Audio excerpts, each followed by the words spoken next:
I've been building an AI startup for already 2 years and I've got a lot of great results. We've had a lot of improvements, we have a lot of breakthroughs, but I also wasted a lot of time on the things that didn't really matter. And if I knew those things before, that would save me a lot of time and money. So I'm gonna talk about these things in this video.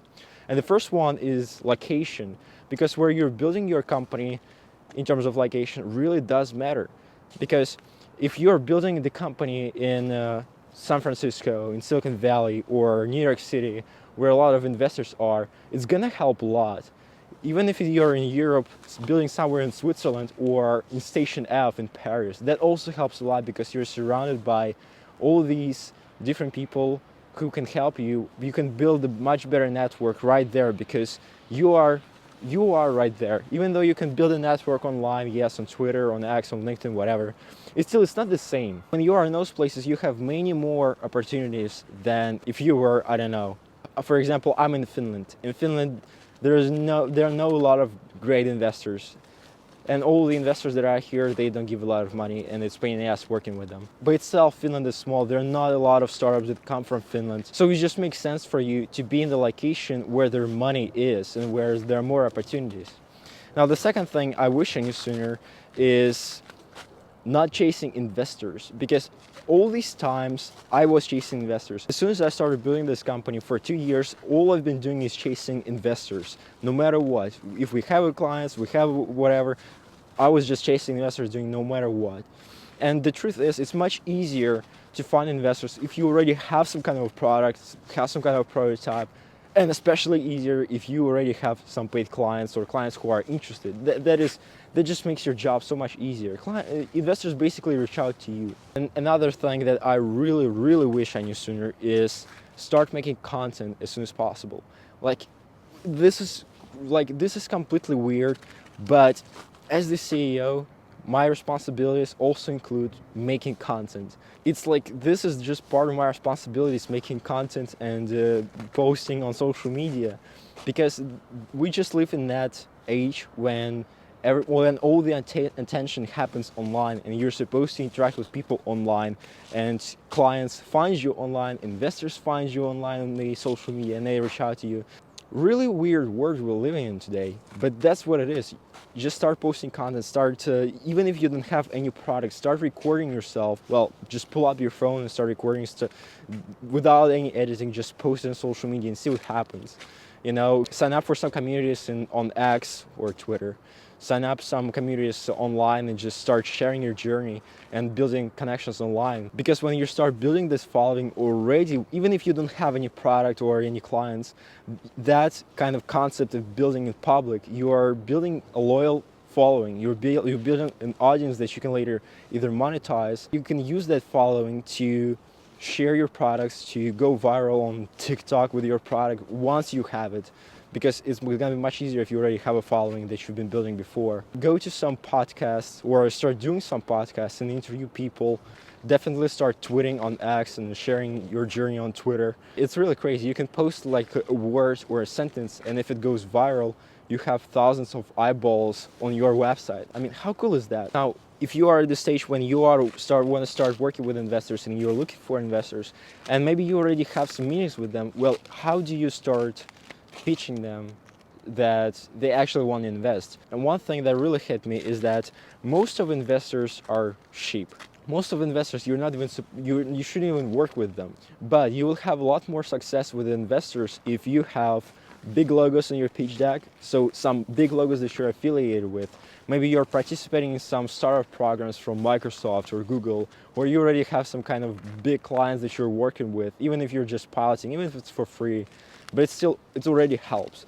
Or maybe you have a team member who worked at Google for 10 years. That also helps a lot. Then you need to show them the demo of the product. You know, it's going to be so much easier for investors to understand what they're looking at once they're actually looking at it, instead of you explaining using your fingers and even some mock-ups or pictures. If you have a video that explains how it works, that's also going to make the job a lot easier. Another thing that is very, very important is you have to have huge vision. Investors love founders that are crazy, like outright crazy. You know, you're like, I talk a lot about this, but you're supposed to have a great, huge vision, like world-changing vision. Your company is gonna change the world. You're gonna make a world a better place.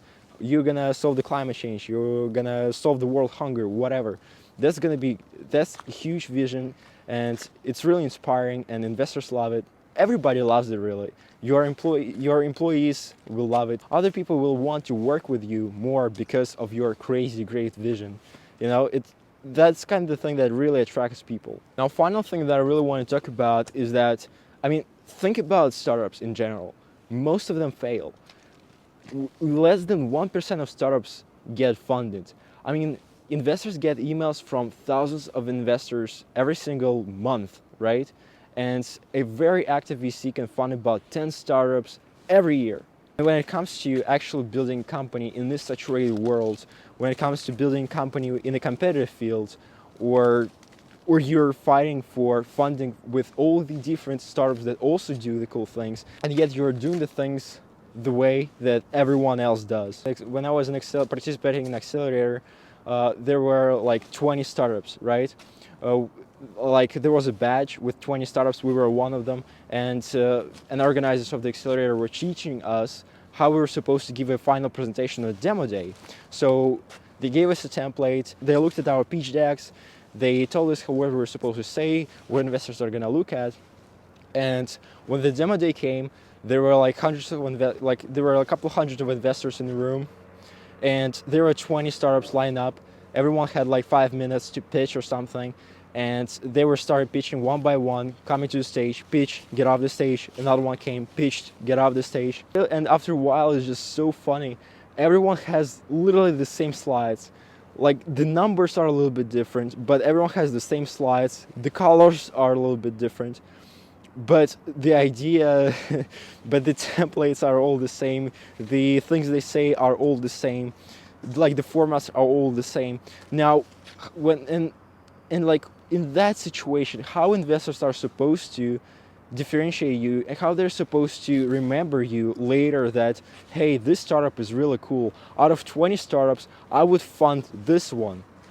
This just doesn't happen, does it? Because all the startups are the same. The lesson is, if you really want to have an extraordinary result that no one else has, if you want to get funded while all the other startups are not getting funded, you're supposed to do things that no one does. So let that sink in. If you want to have a result that no one has, start doing things that no one does. When you are unique, when you're doing things differently, when you are truly special and memorable, you have literally to no competition. You know, just start doing things differently and see what happens. You're gonna have a much better results if you just start being unique and start thinking outside the box. Think about the areas where you could be doing things differently, experimenting and figuring shit out, and honestly getting better results.